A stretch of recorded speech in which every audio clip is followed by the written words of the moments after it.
A time for change, to unmask the truth, to unmask the rot in our communities. Unmasking the truth will focus on the effects of corruption on women, prefer solution and demand for accountability. Unmasking the truth will be on this radio station every first Monday by 5:30 p.m. And we ask you to join us to condemn corruption, to demand for accountability, and to work together for a better Nigeria. Unmasking the Truth is an initiative of St. Ives Communications in partnership with Voice of Women and supported by the MacArthur Foundation.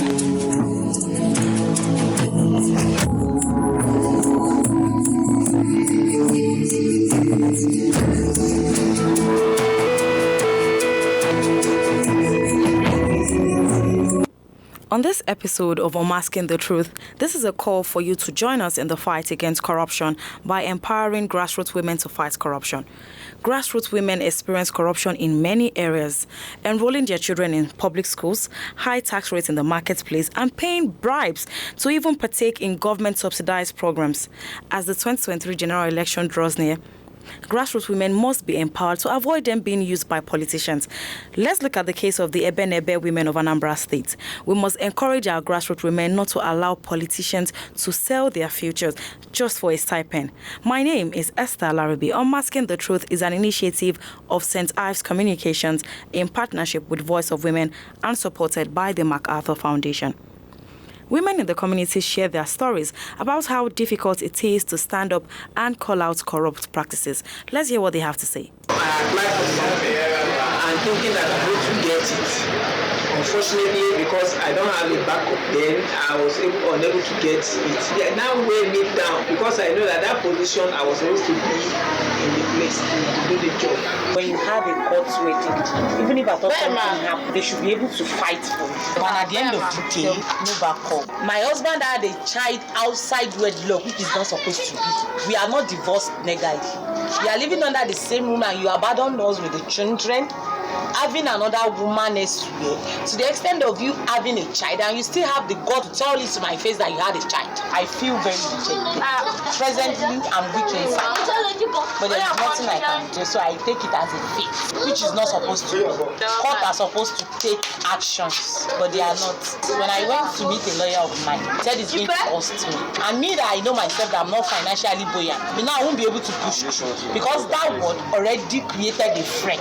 I face my children all alone. Corruption don't affect me because if I work, based on say they're supposed to give me credit, mostly for school. Say as majority of us they read, they wake up all night, make sure they will read to pass exam. Now so some they work their way through money till they buy their results. Don't understand. Person when they read, when they sleep, when they read, make sure they want pass the exam. And person when they buy results, and person when they buy the results, figure mark pass person when they read. Say it they affect person that kind of way because I'm supposed to get mark pass person when they buy results, but person when they buy results, now can get mark pass me. I know makes sense. This corruption wahala is deep, so deep in our society, and it cuts across different areas of our life. My guest today is Adelanke Aremo, Senior Legal Advisor, Socio-Economic Rights and Accountability Project, SERAP. Good day, Adelanke. How are you doing today? I'm fine. Good morning, and thank you for having me here on this program. Thank you for joining us this morning. You're welcome. Yes. So you've heard these women narrate their problems of how badly corruption affects them in different areas. What are your takes on the plight of these women? Okay. I would begin by saying that it is a common knowledge that women and children are mostly the most vulnerable in the society. Hence why they feel the brunt of corruption mostly as marginalized people. Women have been subjugated for the longest of time and not given equal treatment as men, either morally, socially, financially, and even politically. If you look at the political space today, how many women are contesting for, political position? So we're always the marginalized people in the society. Women in Africa are the foremost victims of inequality and exclusion, in part due to the embedded corruption. So numerous studies have shown that women are most affected by inequality, not because they represent the largest proportion of the people, but because corruption, worsens the existing inequalities. There are so many areas where women are being affected, and this includes, sexualizing employment roles, sexual extortion, unequal opportunities with men at workplace, increase in maternal mortality due to the poor funding of the health sector, and being out of school. If we visit the rural communities, we would realize that we have more girls being out of school than boys. And even UNESCO recently said that Nigeria has over 20 million cases of out-of-school children. And you would agree with me that it seems that the situation keeps worsening by the day. It is obvious that corruption stands in the way of women accessing basic public service. So my take on the plight of these women is that we are all affected as women. I am a woman. So it is a really sad situation, and I would want to encourage unnecessary stakeholders, be it private or public, that we should come together in order to rise to this situation and nip it by the bud. All right. Thank you so much, Adilanke, for that. Thank you for masking the truth with me this morning. Unmasking the Truth looks at the effects of corruption from the gender lens at the grassroots level. Let's go back to the streets and get more comments from these women on what they would do differently if they had the means and they know their rights. Like we had one of the women that said she went to the lawyer, but when she knows very well that she's not financially buoyant, so even if this lawyer starts telling her you need this and this or you have to do this, she doesn't have the means. Let's hear what these women have to say. tí mo bá ti rówó tó tówó tí mò ń tọ́jà mi dẹ̀ tó ń tẹ̀síwájú tó ń lọ tí mò ń jẹ tí mò ń mu tí mo dẹ̀ ń rèrè nínú ẹ̀ àbùṣe ti bùṣe nínú ayé mi ò lè sọ́pọ́tì àwọn ìwà tí ò dáa. níwọ̀n ìgbà tí mo bá rẹ́ni tó máa ràn mí lọ́wọ́ lẹ́nu iṣẹ́ mi pàápàá jùlọ tó tẹ̀ wá fi owó kún owó fún mi tí mo fi ń ṣiṣẹ́ tíṣẹ́ mi dẹ̀ ti ń lọ déédéé kò ní nídìí kéèyàn tún ẹ̀ṣẹ̀ máa wá rìbá kan kiri kéèyàn mọ̀ nǹkan téèyàn ń ṣe kọ́lọ́run bá dẹ̀ ràn yàn lọ́wọ́ okòwò yẹn á máa lọ dáadáa.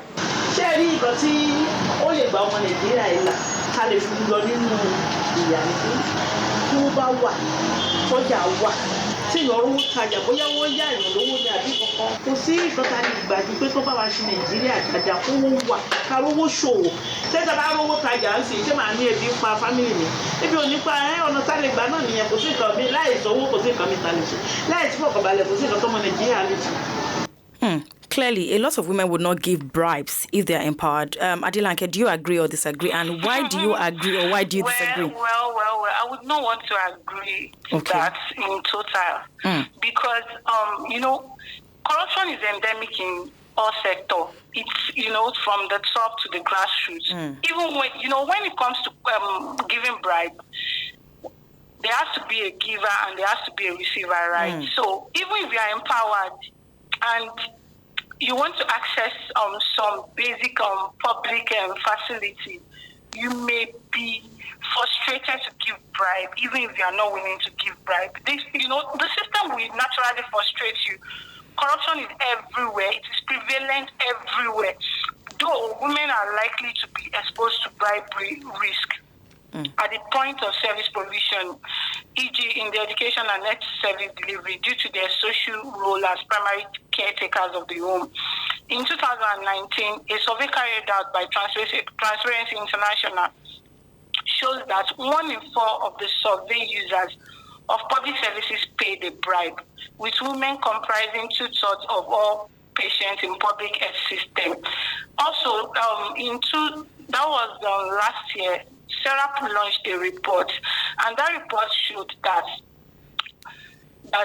judiciary, the health and the education sector is the most corrupt when it comes to public service delivery in Nigeria. And if you look at the health sector and you look at the education sector, you should know that women are mostly the partakers in these sectors, because women are natural caregivers. They are the ones that take their children to school, to enroll them, to register them, and all of that. Even when a child is sick, it is the woman that will still take the child. Mostly it is the woman that will still take the child to the hospital in order to access service delivery. For instance, look at the primary health care centers where health delivery ought to be free to, people in that local community. But because of the corruption that is, prevalent in those sectors, and maybe there is no supply of drugs or anything that is being needed to treat the child, the woman would have no choice than to pay, pay when she's not supposed to pay. So even if you are empowered, the system may frustrate you to still give bribe.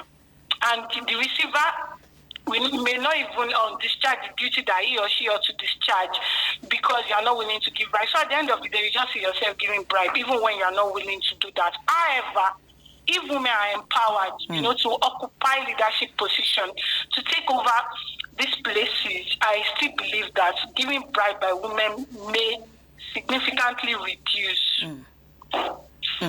All right, thank you, Adilanke, for that. Unmasking the Truth on your radio station is an initiative of St. Ives Communication in partnership with Voice of Women and supported by the MacArthur Foundation.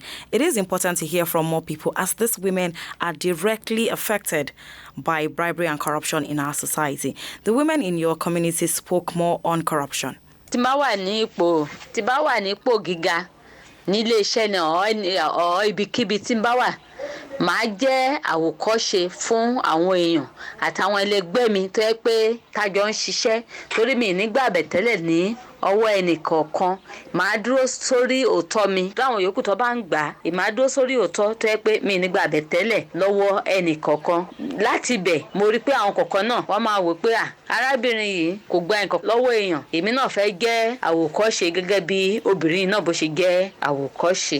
ọ̀nà tí a fi lè gbógun ti ìwà àjẹbánu ni wọ́n wá fún mi lábàá wọn ni wípé èèyàn á jẹ́ kí iṣẹ́ kó pọ̀ nílùú tí iṣẹ́ bá pọ̀ dẹ̀ káwọn gbogbo èèyàn náà kọ́ ló máa ṣiṣẹ́ ọ́fíìsì iṣẹ́ ansotai mọ́rùn tí gbogbo àwọn iṣẹ́ ọwọ́ kọ́yàn lè iṣẹ́ ọwọ́ bá pọ̀ olúkálùkù èèyàn kan ẹni tó ń ṣiṣẹ́ ọ́fíìsì èèyàn kan ló máa bá ṣiṣẹ́ inú ilé tí èèyàn ló máa bá ránṣọ èèyàn ló máa bá ṣe bàtà èèyàn ló gbogbo nǹkan bẹ́ẹ̀ yẹn ìrónílágbára kí iṣẹ́ ọwọ́ bá pọ̀ gbogbo nǹkan bẹ́ẹ̀ yẹn àjẹbánu kò ní fi bẹ́ẹ̀ sí tí olúkálùkù ń ṣiṣẹ́ ọwọ́ tó gbogbo nǹkan á dẹrùn lórílẹ̀‐èdè Nàìjíríà. So this part here, Adilanke, where this woman was talking about the need to empower people, so people have more jobs, if people have more things occupying them and they have their source of livelihood, some of these issues of corruption and bribes that we have would not be a thing. Now let's look at NGOs and civil society organizations.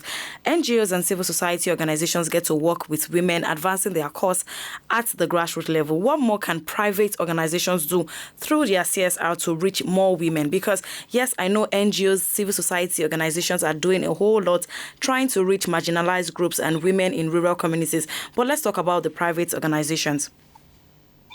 Okay, from what I got from the two women that spoke, you know that everything still boils down to poverty. The first woman that spoke said that she would have loved to occupy a leadership position in which she will not be, in which she can take over and not take or accept bribe. And the second woman said there is the need to be empowered, train them so that they can work even if they don't have to work in the offices. So there are a lot of things that the private organization or the private sector can do in the CSR program to, help these women. For instance, education and enlightening of these women is very, very important. We have to empower them to take leadership position.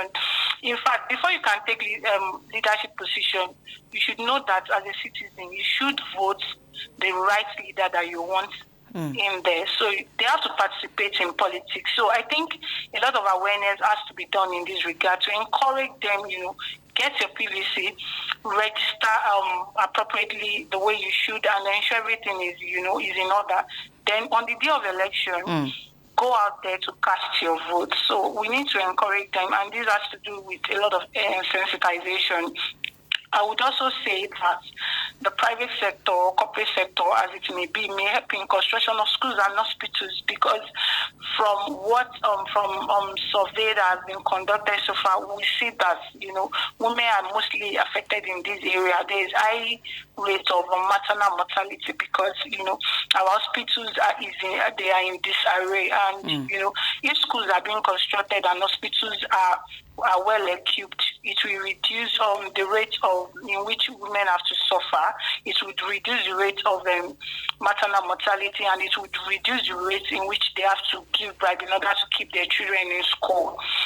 I would also want to say that entrepreneurship training for these women is very important for them to be empowered, be a boss, and, provide for their family, and it would actually help them to have financial stability, and it would reduce the impact of corruption on them. It would be good also if they can give them grants and loans for businesses, because even after empowering them or training them for any of these entrepreneurship skills, they still need capital to start up. So many times, a lot of them have to stop at the training point after they've gotten the training and maybe issued the certificate, but they won't be able to kickstart what they've learned because of a lack of capital.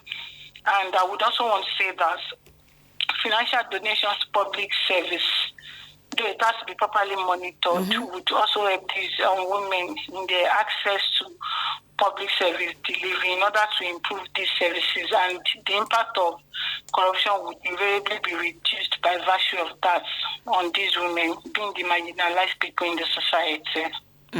All right. Thank you so much, Adelanke. So taking a cue from what you mentioned, that some of these women, when they go for these trainings, by the time they get the certificate, they don't even have the capital to kick off what they've learned so far or implement it to generate revenue for themselves. Now, how well would you say that government-initiated empowerment schemes have helped women at the grassroots level, and how can we ensure that it's not just about putting these schemes together, that these women actually make something out of it, like a follow-up process, see that these women are able to make something out of it for themselves? I would say that the government usually initiates empowerment schemes, though not often as much as they should do. But I'm aware of some empowerment schemes that go on, though, at the local government areas, different local government areas. You would see some women learning makeup, how to tie gele, catering, and all of that. So these women can benefit by being aware of these initiatives first. You cannot, benefit if you are not aware of these initiatives. Make sure that you are willing and ready to learn, and you must be ready to go all out to ensure that you are informed of these initiatives from time to time. You have to take a step. They won't come to your house to inform you, but make sure you make inquiry, talk to people, know when these initiatives are being conducted so that you would benefit. And they should ensure that they make themselves available and putting whatever it is being taught into practice.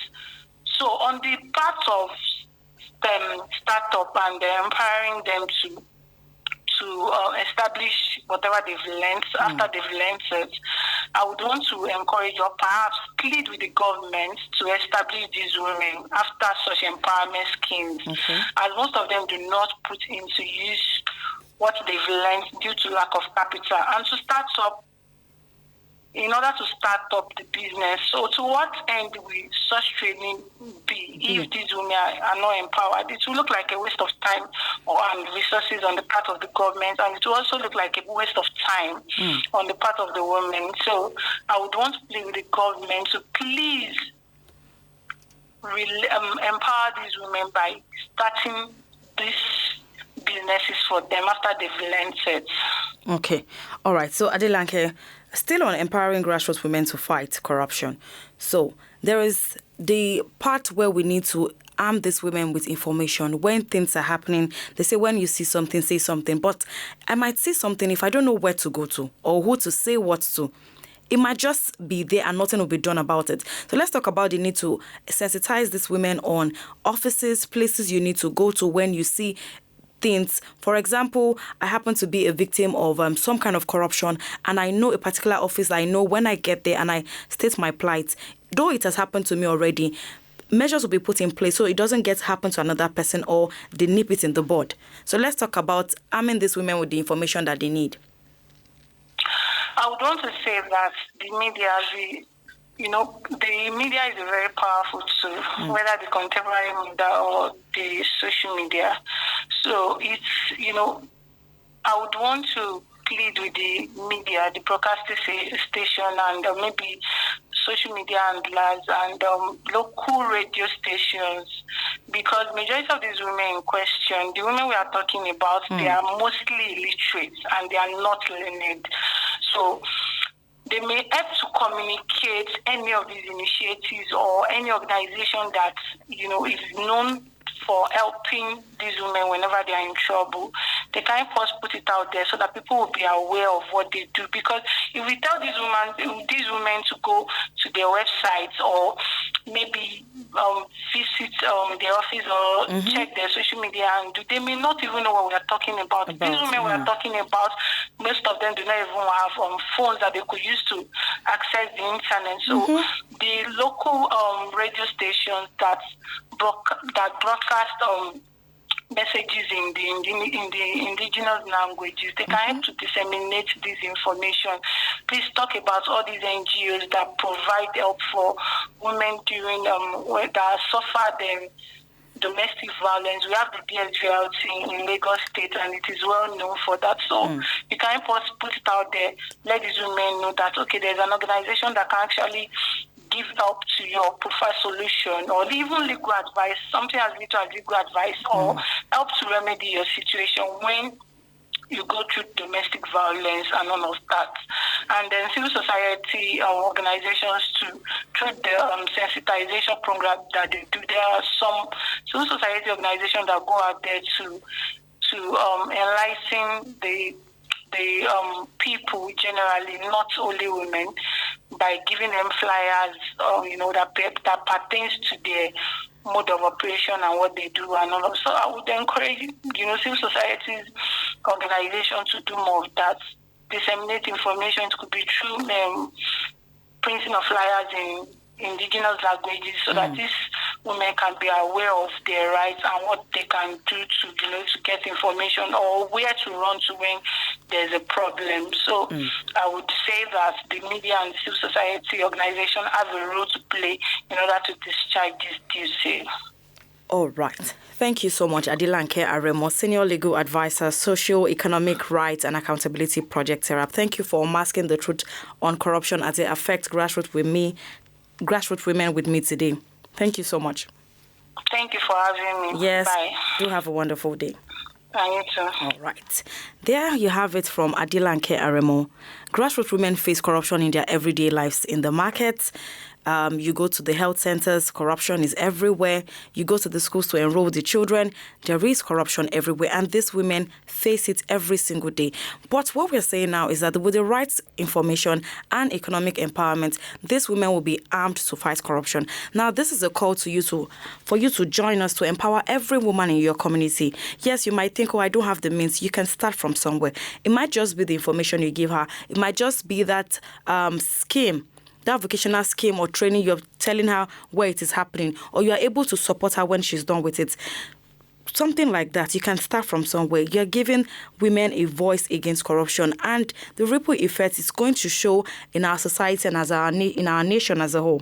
If you have a story on corruption in your community, if you see something, say something. So if you've seen something and you would like us to talk about it, please share send us a text or WhatsApp on 070-317-56537. 070-317-56537.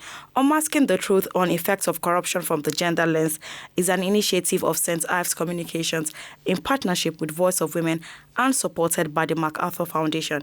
Big thank you to the producer Omozele Omoren and executive producer Tom Okewale Shonaya.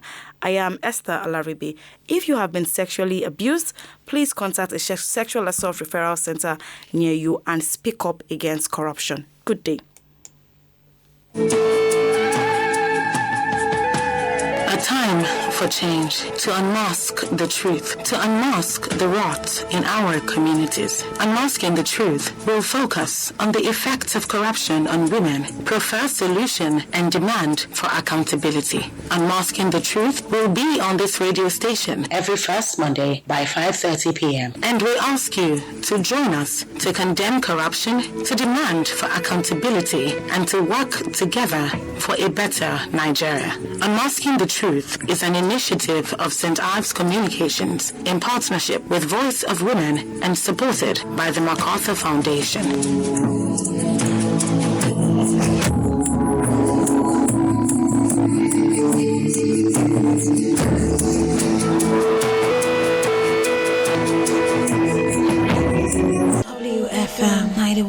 101.7.